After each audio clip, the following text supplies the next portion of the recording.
in the midst of a market kind of going sideways, there's a little bit of news out here that I think actually may be a big situation that could be brewing in Web3. All of this is centered around Unity. Today, we're going to dive in deep to that. I think you guys are going to like this. It's Paul Barron.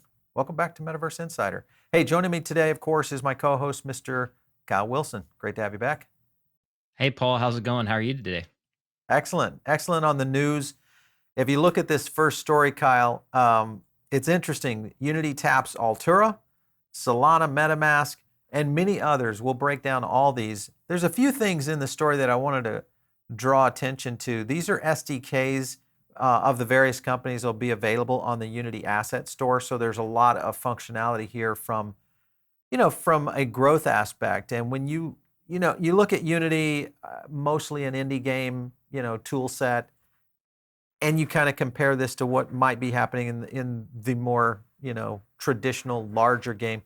To me, this is a potential win-win, I think, not only for Unity, but for a lot of game makers and obviously with Web3. What are your thoughts on this one? Yeah, this is in my opinion, a good move on Unity's part to attract developers, obviously, to their ecosystem. I think they're seeing the writing on the wall here, and that Web3 in itself is going to pump out a lot of games, and there's been obvious players in the space like Epic Games allowing Web3 games on their marketplace as well. So again, I think this is just a good move on Unity to kind of get out in front of things here and attract developers into their ecosystem. Yeah. So Unity it's called Unity Verified Solutions. Turn your third-party tool plugin cloud service SDK into a verified solution. So obviously being plugged in, and again, Unity is one of those one of those software products that I think is the gateway for potential growth in Web3. And now that we've seen this kind of package pairing up, it really does kind of change, I think, of the future of where Web3 could go. If you look at the asset store, here's the Altura SDK, just to give you kind of some examples. And this is brand new. Right there is the date, Feb 28th, right there. So you got Altura coming in, which we're doing a blog post on this. I think you're writing one up later this week that we'll have over on Absolutely. Diamond Yeah. Circle. Mhm. Yeah, and good timing. Aptos came in with this SDK, so that one's of course open. There's a few things kind of showing here within this. Interesting that you've got all this integrated now into Unity. Then you got, of course, Flow coming in. Remember, there's the wallet issue with Flow as well, so that's something to think about. All of these rolling out at one time. If you could look at all the list, here's IMX, here's Immutable in there as well. Not one of my Mhm. favorites, but definitely how's their SDK to look? Let's take a look here. Okay, so it's going to be a fetch, and then it's going to sign in right there. Perfect. Interesting. Okay, so this really changes things. How many projects do you think could really start taking advantage of this? What do you think the scope of this could be over time? Yeah, it's going to be interesting to see how this plays out. Obviously, they're integrating, it seems like, the easier kind of user friendly type of developer tools here to attract, again, those developers and integrations with these games. And it's going to depend, I think, a lot on these games coming online and really using platforms like Unity as well. So it's going to be interesting to see how this plays out. And Solana, I think, is another one that was also mentioned Mhm. here on the integration as well in the SDK. So, and MetaMask I find very interesting as well. So they could do a lot here. There could be a lot of projects they could integrate with this platform. So it'll be interesting to see how this rolls out. I was looking at the MetaMask integration here, even though some of it graphically still not. I mean, like this piece right here on the idea of the click to connect, that not necessarily there. But hey, it's very early days. Here's Tezos. They've got a video in here on that. I don't know that Tezos has a lot cooking, but the fact that there's an SDK now available, or at least an asset out there that could be used. And then here's Solana that you mentioned right here. So this kind of shows a little bit of how it's going to plug in with their verified solution tool set. So again, right there, ooh, nice. In-game wallet, Phantom, all that plugged into what this is going to look like. So I like it. Yeah, I and think this this does a lot for Web3, don't you? Yeah, absolutely. And we know mobile games is one of the top earners when you're looking at gaming as a whole in terms of driving revenue dollars. So, I think we'll see a lot of these mobile games come online in the Web3 space. And this is going to, I think, push the needle in terms of, these integrations coming online as well and the use cases that we'll see from this. So, again, we're going to see a lot of mobile games coming online in the not so distant future. So this is going to be definitely an interesting one. I'm going to keep a close eye on for sure. Yeah, we were looking at the size of the mobile gaming market this morning in some of the research, and you look at Among Us, obviously as one of the big. Obviously, we won't go into Pokemon, but that being the ultimate mobile when you think about Pokemon Go over time. But Among Us Yeah. most recently launched, and it's still doing very well, and that really is a huge growth opportunity. The other thing that I thought was interesting when you look at their asset store, this was one called Mythreal. This is a stream host. Let me play this for you guys just a little bit on what they're doing here. So this is an integration of mobile into the TV. So you're literally going into a kind of a game ecosystem. This to me is interesting because of the opportunities that it represents around engaging with television. And of course, this could play into all aspects of TVs. Do you think this is something that could start to separate and create some new opportunities overall for not only projects, but also integrations into the living room, of every consumer out there? Yeah, for sure. And this is obviously like an additional layer on top of what we're already doing in general, in terms of TV and how people view TVs in general. Again, I think TVs are going to be more like portals and windows into the metaverse. And obviously, Apple working on some of their things in terms of AR and VR, and the many different companies that are working on a lot of their headsets as well. And Japan just launched their metaverse economic zone. So again, you mentioned Pokemon, and that's a valid point that you make, especially with that huge bombshell of an announcement as well. As we move forward into the space, that's going to be kind of like a metaverse race, in my opinion, to integrate Web3 into a lot of these pieces of technology. What we're showing on screen there was integration of an NFT into TV use case. Man, this would be cool as a lightsaber. I'm thinking Vivi, could plug this in and be able to make that come to Yeah, reality within a TV. Wouldn't that be cool? absolutely. I mean, they displayed at the Decon event when they showcased the VVverse. They actually had these types of displays displayed right there next to the booth. So yeah, I think you have a good point there that we will see these types of integrations like Sony, they had the spatial reality display, and many Hmm. more companies working on projects like this. And it's a matter of time, in my opinion, before people and consumers start putting their NFTs on their shelves and bookshelves and kind of replacing those physicals when you can just do something like this and it saves space and you create a slideshow of all your NFTs. So, yeah, to me, it makes sense. Yeah, I think retailers, what we'll see in the coming years, is kind of like what we've seen with the digital game business, where you have the box set there, it's a QR code, boom, you hit it, some sort of unlocked device, and it's there, it's in your wallet or it's within your collectible app, whatever it might be. But going into the retail environment definitely opens up, which brings in this whole aspect of the all-in-one payment solution. This was Tilia. This is another one that would be integrated in potentially into this as a payment platform for a metaverse economy. And you'll notice there's a few in here, okay? Obviously Unity there, but also JP Morgan right here. So this could be interesting as we start to see, Wall Street and the traditional payment rails starting to make their way in. Because if they come in or other projects like this, that it really does open up a very interesting opportunity, I think, for next level stuff for sure. Yeah, and to your point, I think we'll see a lot of transaction and a lot of revenue dollars and that kind of secondary fee in the marketplaces driven in the metaverse. So again, to your point, I think we even see JP Morgan, I think it was in Decentraland. Again, this is kind of showing where the trajectory is going in the Web3 space. Yeah.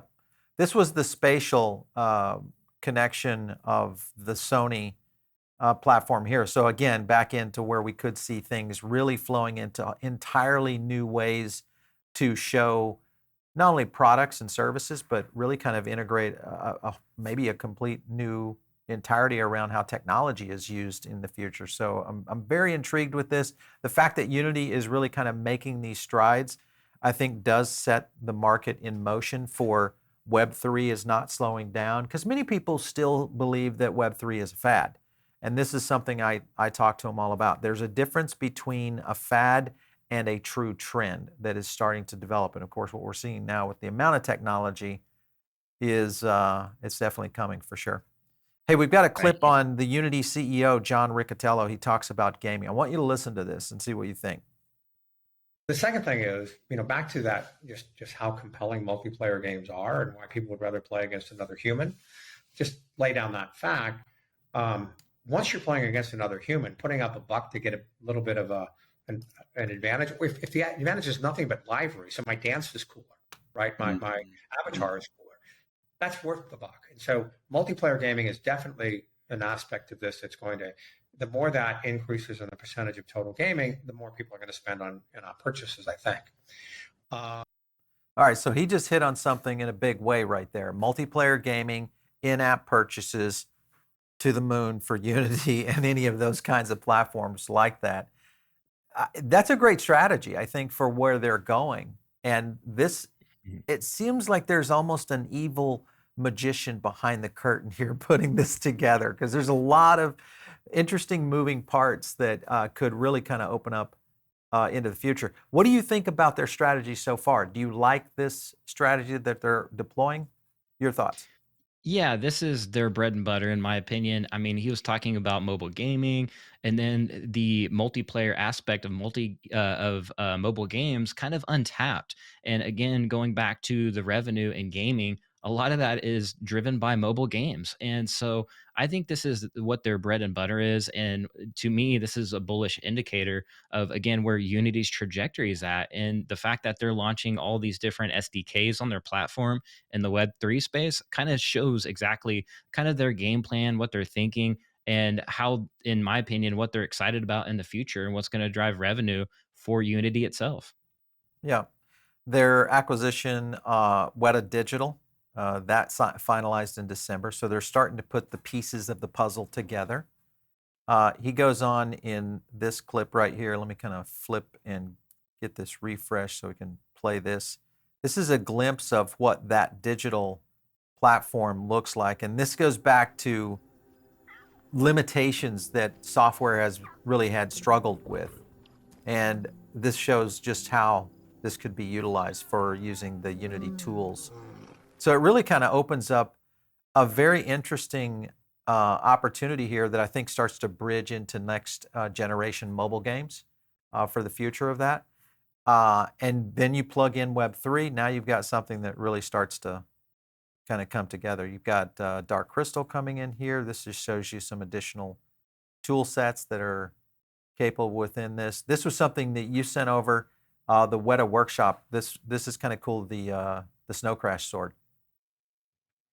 Yeah, yeah. A lot of people, associate like the AAA quality type stuff to Unreal Engine, but Unity is really showcasing the quality here, the Weta workshops, and what they're doing already in the Web3 space.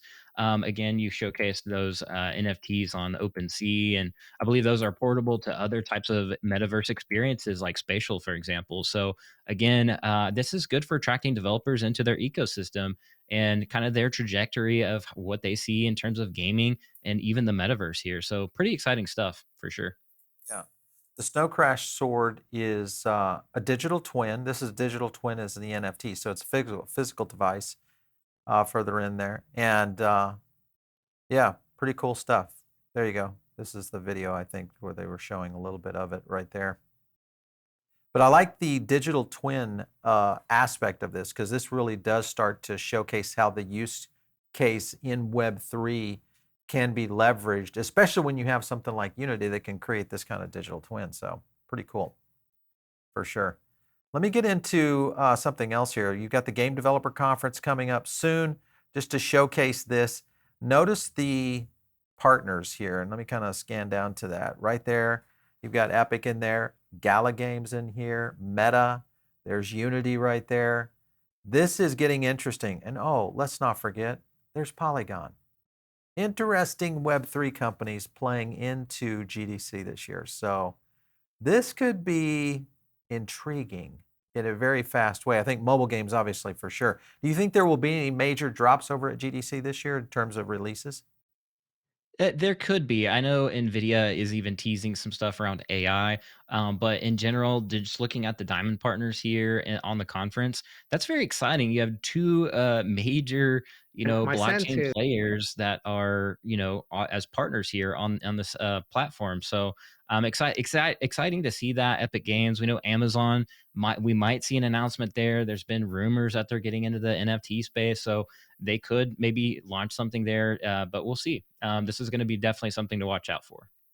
Yeah, AWS is on there, Sony Interactive on there, We Made, etc. I mean, this is a good list for sure, and I think it does present potentially an opportunity for GDC to see what we might be able to kind of realize when it comes to Web3. And maybe this is the first time that Web3 really starts to get its foot in the ground when you think about next generation gaming and what we will see on mobile and all of these kind of partners kind of playing into this. So I'm intrigued, and I think it's something that we should be watching closely. I want to go further into a clip by John, the Unity CEO, about what he talks about in terms of growth of the business. Listen to what he said.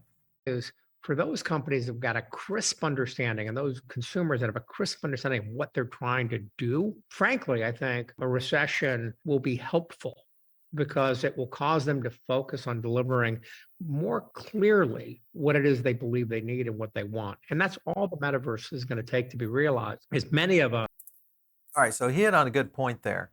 We're potentially moving into a recession. A lot of people would look at that and say, this is a worst time, worst place, all those kind of things happening.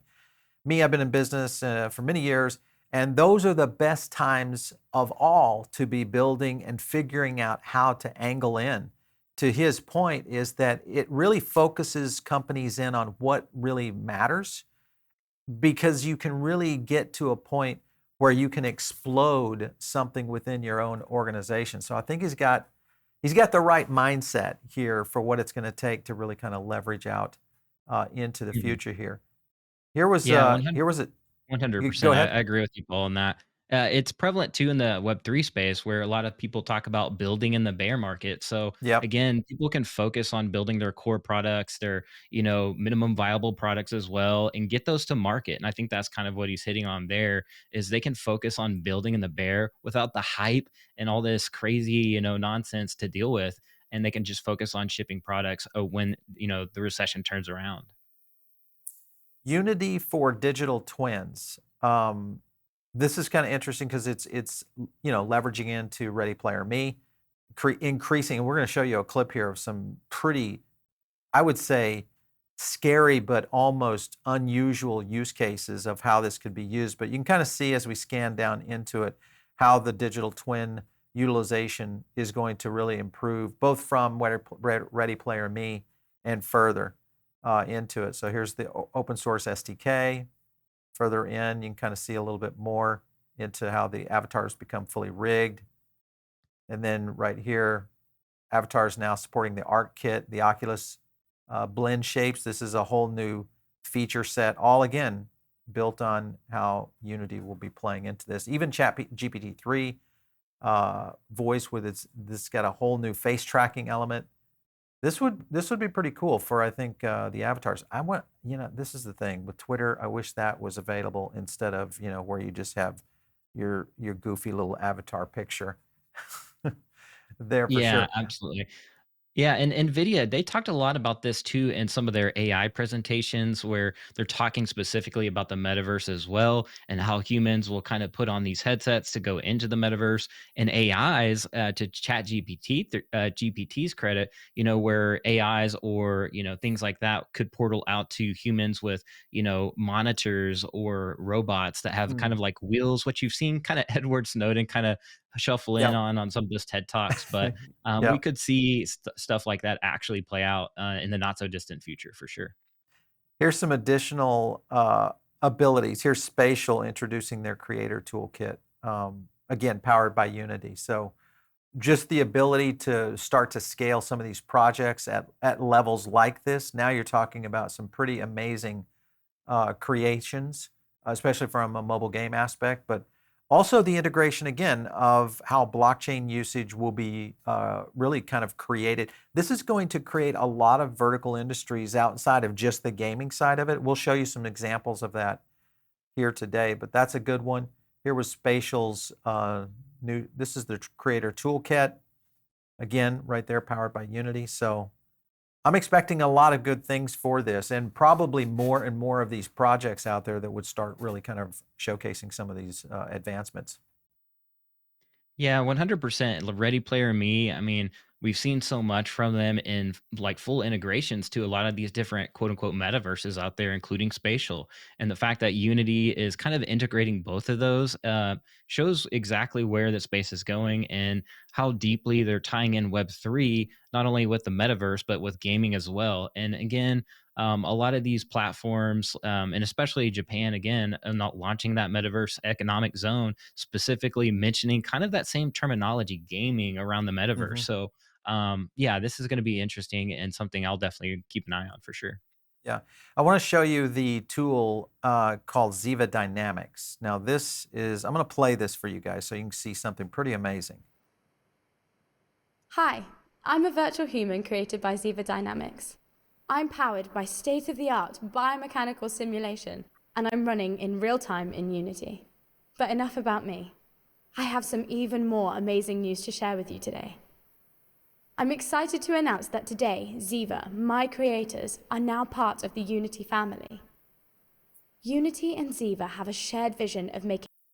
So first of all, Ziva, the acquisition, but more importantly is the realization of that digital human. And I mean, we've already seen some of the advancements. If you go back to the things like we've seen, especially around, I think, games and what the next level of games will be. This could really play well in terms of the mobile aspect of that. What did you think when the first time you saw this clip? It's a little spooky because now you're talking about maybe some deep fakes in there, things like that. Exactly. But yeah, again, like you're saying, the immersive type of nature of this could be unparalleled in what we see in the future in terms of either gaming, metaverse, or even just small experiences where companies like Disney or things like that can use these types of technologies to build Mhm. real experiences that hit on a much deeper level. For sure. I think that the opportunity is going to be fairly significant. Only thing holding it back is really kind of the creativity that people can apply to this kind of technology. Further into digital twins, this was an example of, it's just a simple example of furniture.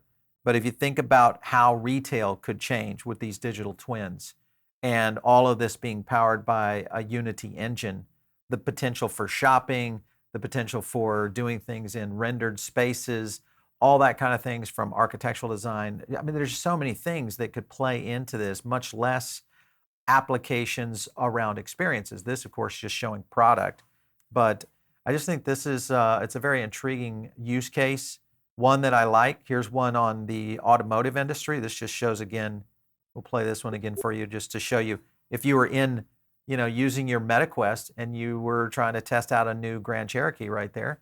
You can literally go into that vehicle and take a look around. And I don't know, I'm not sure completely yet if that would be enough for me to buy a car off of this, but at least the fact that it's that we're seeing this kind of technology advancement is pretty interesting to me, for sure. Yeah, I could see that actually being a use case among like younger demographics, seeing the inside. What does it look like? Maybe they don't want to deal with a car salesman out there trying to pitch them on buying, an upgraded model, but you can see for yourself. So I think that's definitely a good use case. We've seen companies like Wayfair where you can kind of, use Right. AR to broadcast your sofa in the room.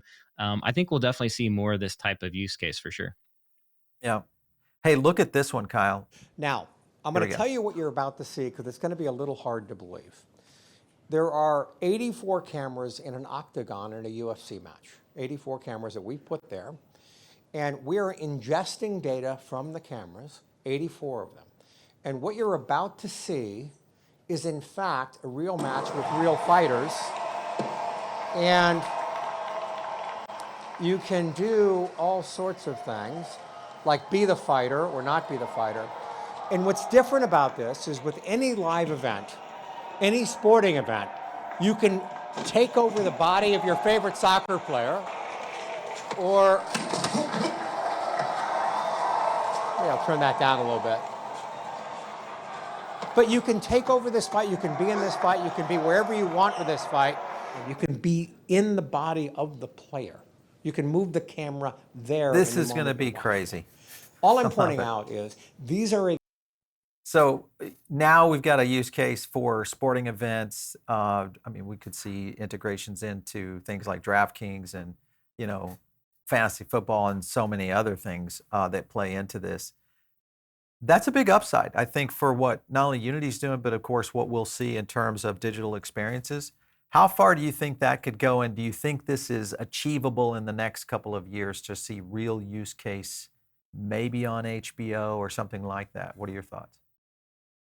Yeah, I think we could definitely see this maybe in a few years, something like that. But I know the NFL has done something very similar, but not where you could take over a player like this. This is actually really fun, I think, and I could see the UFC definitely showcasing or integrating this into their entertainment. Maybe that's an upgradable thing that you could purchase on their on their app or whatever. But I can see this being definitely a form of entertainment. You pay a little extra, a subscription model or something like that, or maybe an independent company kind of launches this with UFC or one of those type of organizations. This one's definitely interesting. I could definitely see again younger demographics kind of initially starting with this, or even announcers breaking down certain strikes at a deeper level or something like that. But this is going to be interesting to see this play out for sure. Further into this, I was just looking at this aspect. This is the Avalon creators. Let me go back here to the headline for you guys so you can kind of see. So they raised $13 million for the digital universe, and then further into, just to give you an example of kind of the graphics that we're going to be dealing with here. But notice that they mention Oasis, which is the obviously the in-game environment there with Ready Player One, but a lot happening here with this. And further in, Avalon hasn't committed to a specific blockchain yet to underpin, but enabling its interoperability. But they're expressing strong affinity for Ethereum and, of course, Layer 2 protocols. So now you've got Polygon and Immutable-X in there. Thoughts on use of Polygon or Immutable-X in these kind of environments? Yeah, for gaming, I think these are kind of the two options that most, I think, companies go with. So, not really too surprised here with those options listed currently. There's a couple others out there, but IMX is like really focused in on gaming specifically. And we've seen major brands like or other brands like Disney launch accelerators on Polygon and things like that. Starbucks and many other companies have been on Polygon as well. So, not too surprised there. I don't know which one they'll choose. It'll be interesting either way. But again, those are kind of like the two obvious options in terms of layer twos on Ethereum. Yeah, when looking at Unity, the stock, you could go to their quarterly report. This was their Q2, yeah, Q2. But it does show kind of just their overall revenue growth. There's a caveat to this one. It has includes the impact of Weta acquisition, which closed at the end of the year, so they got to basically add that to this Q2 number. But if you look at their actual numbers, this is where the dip we saw for both Q4, Q1, and 2, down 13% a little bit, which I think is why we saw the market react the way we did. But obviously with the Weta acquisition, it changes the forecast of where the growth could be. And hey, listen, a lot of companies grow through acquisitions like this, so it's definitely not an unusual strategy. If you look at ARK Holdings, let's just take a look at what ARK is doing. So this is Unity Technologies within Cathie Wood's portfolio, and you can see different spots of where she's essentially acquiring shares. Up here, overall, you can kind of see the average shares she's getting, cost, and so on. But again, she's very bullish on this one. If you look at other, here's Shopify, a little bit sideways on that with Cathie. And then you have, here's Roblox, also taking a few positions here. Let's see what else she has here. This is DraftKings. I don't think she completely understands it, or maybe she's not ready, saying sports isn't ready for this just yet. I don't know. This will be interesting to see some of her. And then finally, Roku. This is the one that I'm thinking, because this is one of her big positions, Roku. This one's sliding down, exiting out, as we've seen some movement, obviously, on the stock price with, I mean, because at one point we had Roku setting up there pretty significantly at $56. So we'll see how this goes. Maybe we'll like to see more Web3 integrations there with Roku before maybe she buys more of those. I would be curious to see, if she would buy more if they integrated Web3. But it seems like those companies, obviously Unity just announced all those Web3 integrations, Yep. Shopify, Roblox, huge metaverse. I was just at a youth seminar, and they surveyed the room and asked the kids what was their favorite app. About 80% of them said Roblox. So definitely not surprised to see that. I mean, I get a chance to hang around other kids a lot. Not me being the kid, but my kids. And you're right, Roblox pretty much kind of dominates, especially in that young under the tween group, which is, probably around 7 up to around 12 years old. Big opportunities there, I think. And again, mobile gaming, I think, again, what Unity has done is pretty significant. Looking at the TradingView chart on Unity, you can kind of see, I mean, this is go back all the way back into November 21. This, of course, is the metaverse pump we're talking about, literally when Bitcoin was at 65K right here. But if you look at the fall, could we be looking at an opportunity for what's happening here on Unity? That's going to be the thing we're watching right now, guys. I just don't know if this, and we talked about this earlier today with Garrett Soloway, whether he thought this was a good buy, because he was still seeing some potential of that coming in. If you go back to that kind of the low right here of around $20, that's still got some opportunity, but it is on a short run up right now. It'll be interesting to watch it. I think it's 3% on the day, so intriguing from, I think, seeing some of the those, Web3 news. higher lows as well come in is what it looks like as well. So, if you pull back the chart long term, that could be a good play for now when it's undervalued, in my opinion. Yeah, this is the 5-year, just to show it over time. Obviously it's not that old of stock, so it's definitely down at the base. It has had lower positions, in the $20 range, but not by far. So this might be one that we'll get a chance to see make a run. So I don't, obviously not investment advice to you guys, but this is one we're watching, because obviously it has such a tie into Web3. Anyway, good one for sure. Kyle, thanks again for jumping in on this one today. This is always fun. We'll definitely, and we've got the Altura post coming up, so we'll definitely get that out. And you've got a podcast coming out on Diamond Circle this week as well, right? Yeah, absolutely. So be sure to head on over there, subscribe, and it was great to join today, Paul. Yep, absolutely. Okay, guys, if you're not in the Diamond Circle, make sure and jump in. It's the place where we do additional podcasts, Kyle and myself. We also provide you additional walkthroughs on CPI, and we do additional content, blogs, all sorts of deep dives, all that kind of stuff you can find just by going to pbn3.substack. That'll get you in there, or you can click the link down below and get into the Diamond Circle. It's that simple. All right, guys, if you guys want to reach me, it's out there on Twitter at Paul Barron. We'll catch you next time right here on Metaverse Insider.